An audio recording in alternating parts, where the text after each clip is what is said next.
everyone. I'm Peter Kinkaide, the CEO of Raintree Capital and all of our affiliated companies. I'm joined today with Ethan Wilson, our amateur golfer, collegiate golfer, and really excited to do an update.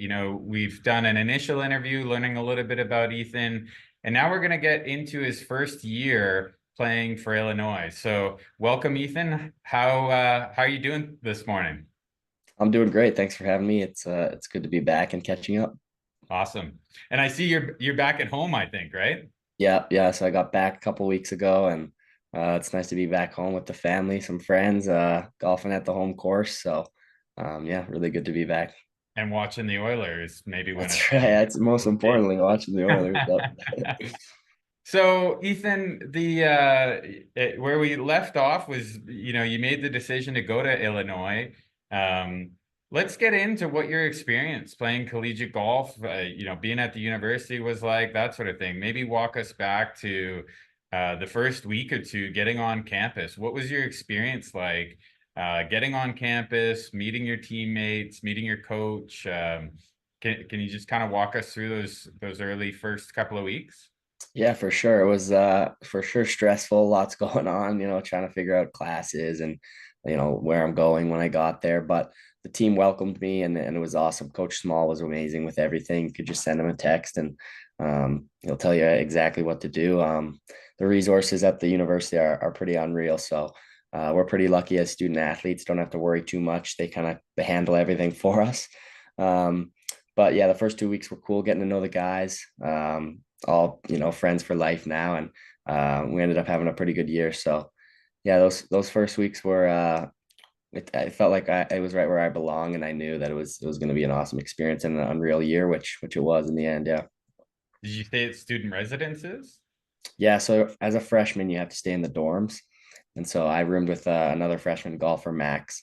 And yeah, we had a dorm room together, and it was pretty good. Next year, I'll be living in apartments with the rest of the team with, my own room and a kitchen. So that'll be nice. But the dorms was definitely an experience, college experience.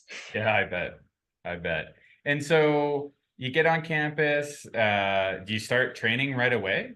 Pretty much, yeah. We pretty much jumped right into it, qualifying because golf is one of the sports that's all year. We have a fall season and a spring season. The championships are in the spring, obviously, when it matters most, but we play a lot of fall events as well that really matter. So, yeah, we got right into it, practicing pretty much every day. And then, yeah, qualifying kicked off um, pretty much a week or two in. What does your training schedule look like? Yeah, so pretty much every day we'll have like a team practice. But early on in the fall, our coach Small, he had to get to know who's playing well and, our games, even the young freshman, he's never seen us play much before. So we did a lot of qualifying, which is pretty much just going out and competing against the rest of the team, playing for spots to see who's going to play in tournaments that we travel to. And then the rest of how he chooses who's going to travel is basically based on results from those tournaments. So early in the season, there was a lot more qualifying. In the spring, less so, is more him just kind of choosing. But yeah, we got there and early in the year, it's a lot of qualifying and doing your own thing. And then kind of as things settle and he figures out, who might be playing more than others, we stick to kind of just team practices, all working, competing against each other, but um, not as much importance as the qualifying rounds, but still a lot of competing and just practice every day, pretty much at our facility. And so you've got a facility and presumably you've got a home course as well. What does that look like? Yeah, so we're one of the like extremely lucky to have the facility we do. It's uh close to $20 million indoor and outdoor facility. The indoor has big putting green, 10 hitting bays, heaters. The winters get a little cold down there, nothing like up here in Alberta, but it's nice to have that indoor. And then the outdoor is unbelievable. Tons of hitting greens, fairways. You can hit pretty much any shot you want. So we have that facility right off campus, kind of right in the other athletics fields and stuff. And then our home course is about a 5 minute drive from there. So we're pretty lucky to have access to lots of golf right around us. And so how much of your training is hitting balls and kind of working on your game versus on the course and maybe working on the mental side or kind of putting it all Yeah. together? Yeah, that's a good question. Lots of people are different with this because some guys like to practice and just beat balls and hit the same putt over and over, work on their stroke. And I'm more like I like to get on play holes, even if it's just around the facility or head down to the course. But our coach doesn't care too much on what you do as long as you're doing a lot and working and as you're ready for the tournaments, he doesn't mind as long as you're playing well. So um, I'd say personally, I like having those practice days where you beat a bunch of balls, but I also like to get out and play, and I feel like that's when I learn the most about my game, and yeah. Is there any expectation around any other physical training? Yeah, we're in the gym as well every week, three times a week, early in the morning, 6 a.m. And that's right there on campus as well, quick walk. And so we do a lot of that. And then we also have a mental coach. So pretty much everything you can think of, nutritionist, we have it all. And just trying to get as much as we can out of each one of us. And the nutrition side, you sort of use the same facilities around nutrition as the other athletes, is that Yeah, right? yeah, for sure. So at our gym, we have fueling stations and nutritionists that we can talk to, and there's a bunch of posters on what you should be having and stuff like that. And yeah, lots of other athletes are around, so that's pretty cool. And then we eat at the same place every day with all the other athletes. It's called the varsity room, and that's just for athletes, student dining. And so we're lucky to have that as well. Just go eat whenever we need. And then what about the educational side? Well, from an academics perspective, what does that look like? How do you fit that into your day? Yeah, every day pretty much got to do a little homework, I'd say. But if you're staying on top of it, it's not too out of control. At least as a freshman, I'm sure it'll get more and more. But I'm pretty good at just getting an hour or two, done every day after practice or right before practice, so I can just not have to worry about it. And then yeah, all our classes are in the morning, so we have to schedule our classes to be done by 1 p.m. I'm pretty sure because we practice at 2 every day. So I think some guys have to squeeze a class in that ends at 1:50 and rush to practice, but pretty much we're all ending around lunchtime, eating lunch, and then heading and practicing till dark pretty much every day. So yeah, the academics is definitely a big part of it. Got to do it, and got to study a lot, but it hasn't been too bad so far. And I think you shared with me there's also a minimum study requirement. Is that right? Yeah, yeah. So as a freshman, that rule applies. You have to spend 8 hours in the study hall, that building each week, and so that was something to get used to and adjust to as a freshman, being in there a lot. But it's not too bad if you spread out 8 hours over the week, and it actually helps a lot. It's a lot of valuable time to get your work done. And so shifting back to the golf side of things, you're competing against your teammates to play on the weekends. Kind of Yeah. walk me through how that generally works. Yeah, it's a bit of a weird dynamic, I'd say. You're hanging out, having dinner together, laughing, watching sports, and then, you wake up in the morning and, you want to beat them all and compete against each other to travel. Obviously, that's what you want to do in college golf, travel, be in the lineup and play a bunch of college tournaments. But um, that's just how it is. It's a little bit harsh, but we all want each other to do well, but we all want to beat each other. So those qualifyings were a little weird to get used to. Not much talking on the range and stuff before, but we got used to it, and we're all teammates in the end, so it's not too bad. Yeah. And so what was the first tournament that you were able to qualify for? So I played. The boys went out and played in Sahali in Washington, their first one, which I wasn't able to go to. And then our home event actually at Olympia Fields was my first college tournament, um, which is a pretty grueling test for my first college tournament. Olympia Fields, long, tough, major championship type golf course, but it was a really deep field, and a lot of the top amateur players in the world were there, and it was really cool to just get my feet wet and play. It got rained out the third day. We weren't able to play. I think I finished 35th in the end. which in the end was a solid result for me in my first college tournament, especially one that was with a field that deep and a ton of good teams and players. So that was cool and I had a good experience. Your home course, I did look it up. It is pretty long. What is it from the tips? So our home course in Champaign is 7,600 yards. It's called Atkins Golf Course, and it's a par 71. So it's a long par 71. We've converted one of the par fives to a par four. So that's our home course in Illinois that we play most of the time. We have a couple others, a little shorter ones, kind of the country clubs, but that's our one that we host a tournament in the spring. And then Olympia Fields, which is up in Chicago, we host a fall event, which is the one I was just talking about. But we don't get out there too much just because it's kind of inconvenient to drive up there. But we're lucky enough to play there a couple times a year, and it's that's a cool place. That's great. Um, and so you qualified for that event. How did the rest of the fall go from a qualification and tournament perspective?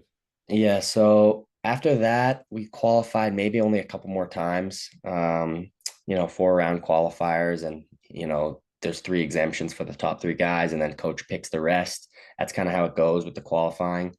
Sometimes we're qualifying for one spot, and he picks the other 4 or 5 guys who are going to travel. Um, but yeah, the rest of the fall went pretty well. I played a couple more events as an individual, and then I played in the lineup for one. That's another thing is there's 5 guys who travel for the lineup every week, but some tournaments are generous enough to give more spots to schools, just to bring a couple other guys to play in the individual field. So I was able to do that as a freshman, get my feet wet again is nice. So I played a couple others. I had a solid finish in Dayton, Ohio for that was my first, I think I came 11th or something. So that was nice to show that I can compete in college tournaments and just another good experience. And then I played in the lineup for our event in Purdue, which is just a 4-hour drive for us. And I that was a cool experience being in the lineup for the first time.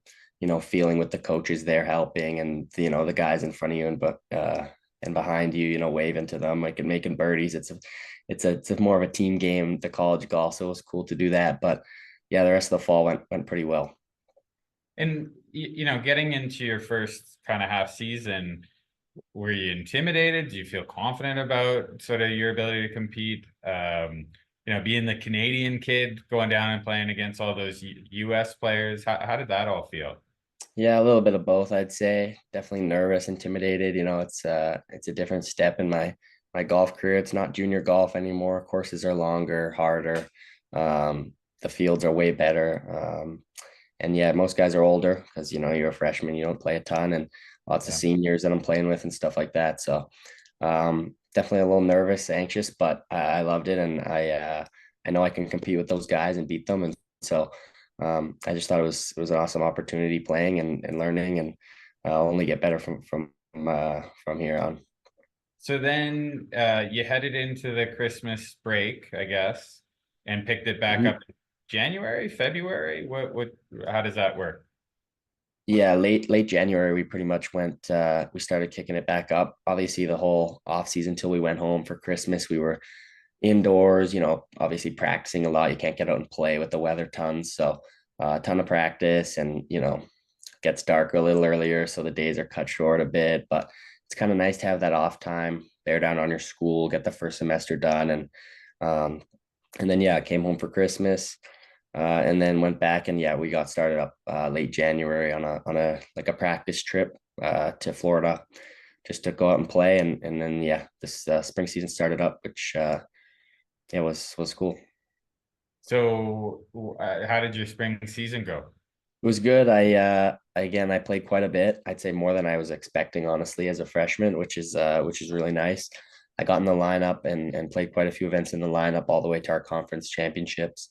Um, and then I for our regionals and the national championship, I was the 6th guy on the team. So every team has to bring 6, travel with 6 in case they need an alternator or there's an injury.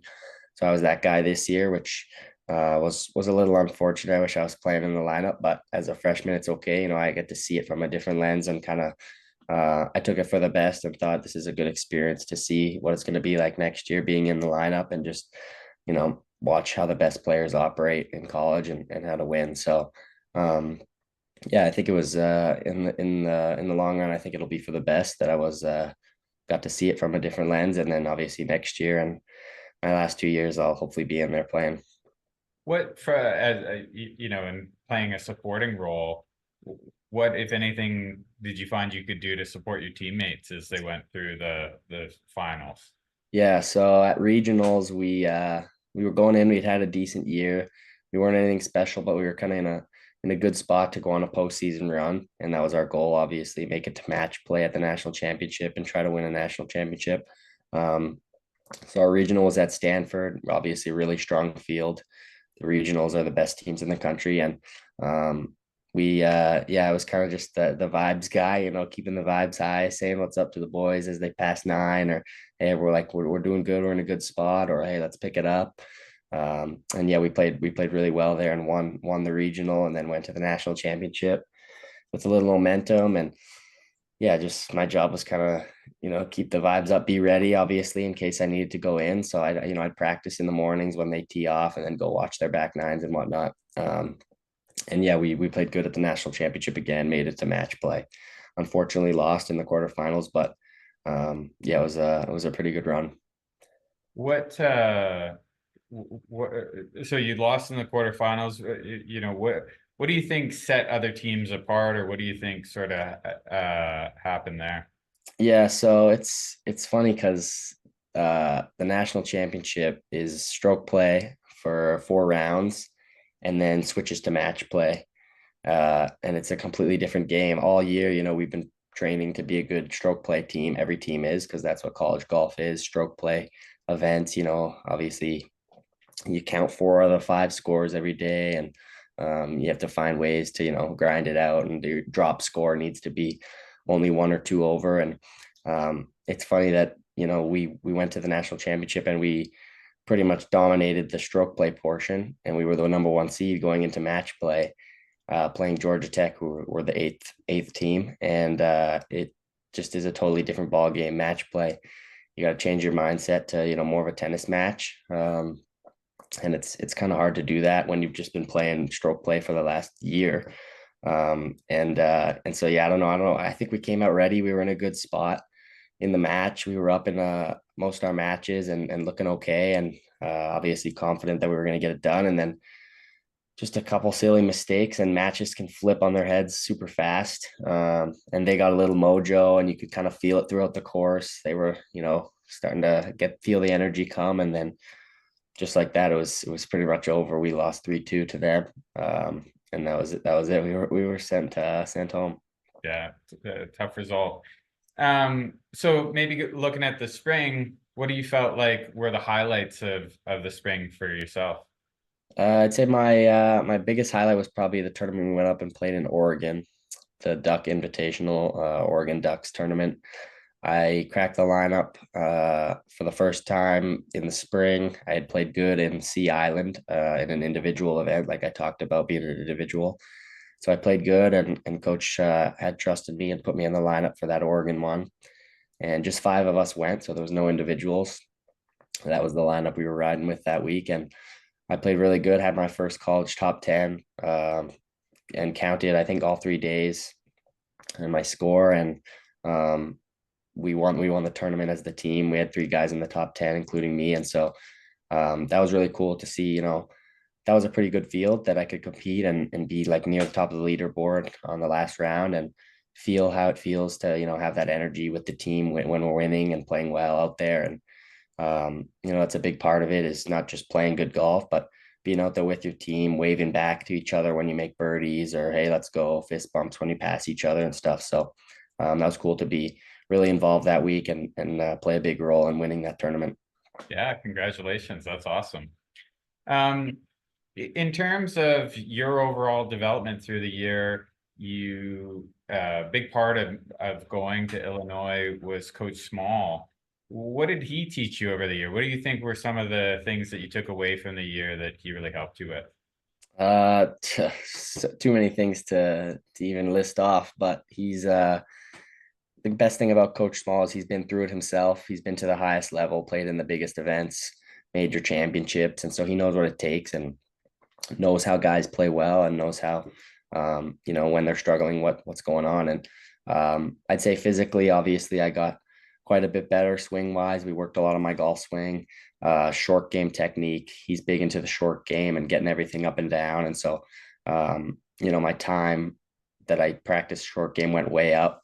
That was pretty much all I practiced some days. And, obviously hitting balls is important, but your golf swing's not going to change from day to day as much as, tightening your short game, making sure it's ready. Your feel and your lag putting is always ready. So we do a ton of that. And then I'd say the biggest thing is just mentally how he approaches the game, the Illinois culture. We have a little sheet, how we play the game with tons of just mindset things when you're out there. If it's going wrong, how do you, get it back on track? Or if it's going well, how do you keep it rolling and not think too far ahead, stay in the present, stay patient out there? That's things like that. He repeats them to you every day. Some days you might be tired coming from class and you don't, I don't want to listen, but it gets into your back of your head over the year and really start to pick up on it. And it's really valuable stuff. So, uh, the mental side of the game, we've talked earlier about the physical side and even training and that sort of thing, but you said that there's also a mental coach that you work with. You're working a lot with, or it sounds like you get some coaching from Coach Small as well.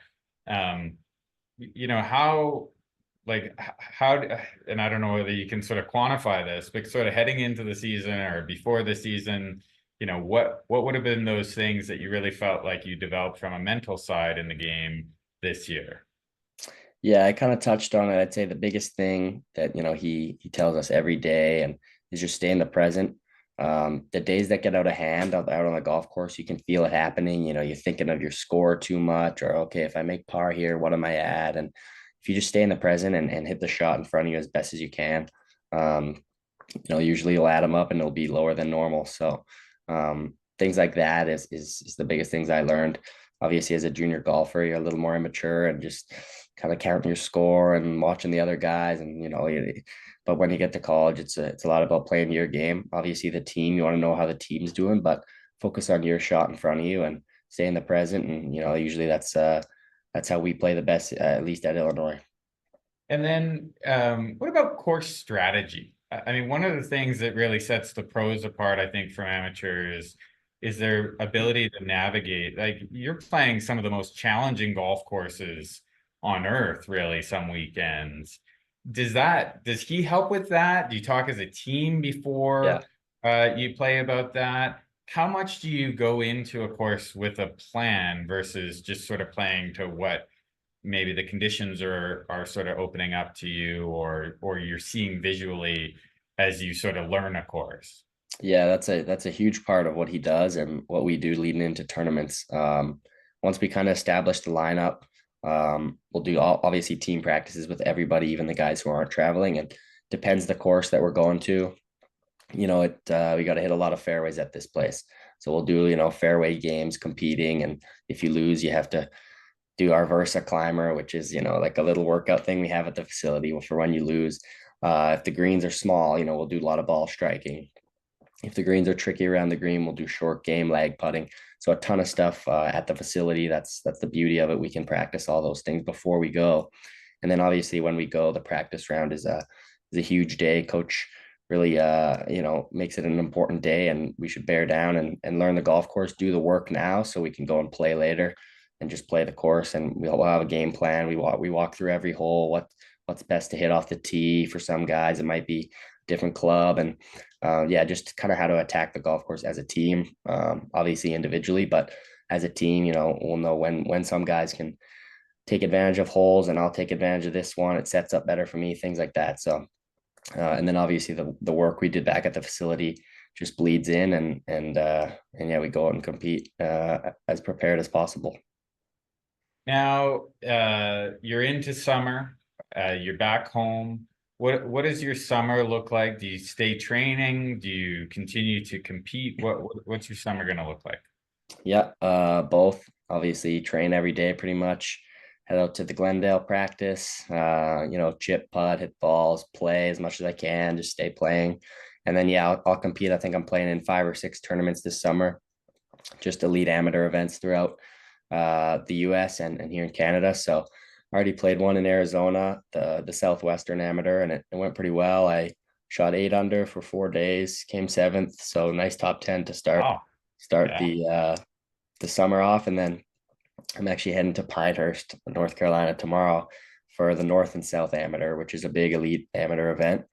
And then yeah, I'll just be bouncing around, and when I'm not at an event here training, and just staying sharp to get ready for next school season. Now, maybe not everybody knows where Pinehurst is, and it's pretty relevant recently. So, can you just talk about Pinehurst a little bit? Yeah, it's one of the biggest golf courses in the world, one of the most famous, Pinehurst number two. The US Open was just there last week, so that's going to be pretty cool to be at a course that they just hosted a major championship and playing a tournament of my own on it. Um, and yeah, they have like so many golf courses there. It's like a mecca of golf, and so it's going to be cool to get out there, North Carolina, and see what it's all about. I'm sure it's going to be unbelievable. What do those amateur lineups look like? How many players are there in the field? Yeah, so it's pretty much close to 100 players every event. 80 to 100 kind of depends. Some are smaller than others, but it's just all college players pretty much. And it's just an individual events. So there's no team stuff, obviously, in the summer. We're not with our schools, but you see guys you played with in events, and it's kind of cool. You see their bags and all. He goes to that school, he goes to that school. So it's pretty cool. Is there any Canadian team work that you do over the summer, or anything that you're doing with Team Canada? Yeah, so being on Team Canada, they're generous. They help with the funding, of course, of that as I'm on that team for a reason, and they obviously give us gear to represent and the sponsors and stuff like that. And then the Canadian Amateur, we all have to play, and that's obviously a prestigious event that is cool to play in as a Canadian. But yeah, the coaches, bounce around tournament to tournament, see how we're doing, help us out if we need it, but just kind of be there, see how we're playing, stay in touch. And so they're really good about it, that they're there if we need it, but they don't get in the way too much, which I appreciate a lot. I like it like that. Um, but yeah, they help with it with anything we need, and they're another awesome resource to have. And do you auto qualify then for the Canadian Am? Yeah, for the Canadian, unfortunately, we get an exemption for being on the Team Canada. Yeah. And then the USAM, which is probably gonna be one of the top amateur fields in the world, if not the top amateur field. What does that process look like to try and qualify for? Yeah, so they actually changed it. It used to be just you go one day, 36-hole qualifier to try to get in. But they changed it. You have to get through a local qualifying, kind of like the US Open. So you go somewhere, play, and if you get through that one, you go to the final qualifying, which then you have to qualify for the actual USAM. But fortunately, based on my world golf amateur ranking, I get through that first stage and I'm straight to the final qualifying. So I'm going to a final qualifier near San Jose to try to qualify for the USM, which would be it's a dream, obviously, to play that prestigious event. So hopefully this year and the rest of my amateur years. Yeah. You tried last year, right? And you were Yeah, I pretty tried last year. I ended up being a couple shots out. I played it in Idaho, but it was like I said, it was the 36-hole day, just one shot at it. So this yeah, year it's a little different. I'm already through the local qualifying, which I didn't even play. I just got through exempt based on my rankings, which was nice. that's great. And where's the USAM this year? I believe it's at Hazeltine or Hazeltine. Okay. Yeah, another Yeah. US Open famous course. So In Minnesota, is that right? I think so. Yeah, yeah, that Yeah. sounds right. Yeah. Okay, well, obviously we'll be following you over the summer, see how you do. Ethan, thanks for jumping on with us. It sounds like you had an incredible first year at Illinois. Congratulations on some great results throughout the year. And I'm sure it was a great learning and development year for you, and exciting to watch you head into your next year. Yep. Thank you very much. Thanks for all you guys' support. Thanks for following along. I appreciate it. And yeah, we'll talk soon. That's And awesome. yeah, thank you very much. You bet.